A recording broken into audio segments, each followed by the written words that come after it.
निखिलच्या कामानिमित्त आम्ही बाहेर आलो होतो आणि येताना असं काय होईल ते वाटलंच नव्हतं. तर काय झालं तर ते व्हिडिओमध्ये पूर्ण बघा. आमची सकाळी सुरुवात झाली ज्ञानेश्वर महाराजाचं दर्शन घेऊन आणि मारुतीचं दर्शन घेतलं आणि निघालो होतो मी कामासाठी. तर आज सकाळी आम्हाला जाता हे गार्डन दिसलं. तर फक्त 10 रुपये तिकीट आहे तुम्हाला गार्डन फिरण्यासाठी आणि स्वामी समर्थाचं जाता जाता दर्शन घेतलं.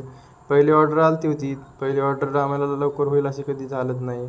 मग तिथून आम्ही दिवसभर काम केलं आणि निघालो होतो घरी. घरी आलो आणि निखिलचा फोन आला की मला चला आपल्याला रावेतलं जायचं आहे, आपलं सामान आणायचं आहे, गहू घेऊन यायचे म्हणलं. 25 किलो आणले मित्रांनी. मग तेव्हाच बोलत बोलत आम्ही मग आलो जिथं जिथं तुझा मित्र राहत होता त्या सोसायटीमध्ये आलो होतो.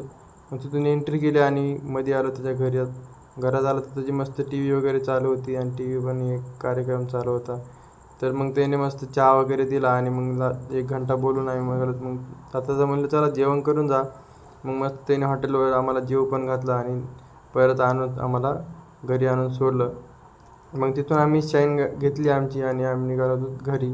पण येताना आमचं गाडीचं पेट्रोल संपलं आणि आम्ही 1.5 किलोमीटर गाडी पूर्ण ढकलत आणली होती आणि आमच्यापाशी 25 किलोचं गव्हाचं पोतं पण होतं. एवढं गाडी ढकलली मला पूर्ण घाम वगैरे आला होता आणि येताना आम्हाला डायरेक्ट 11:30 वाजले.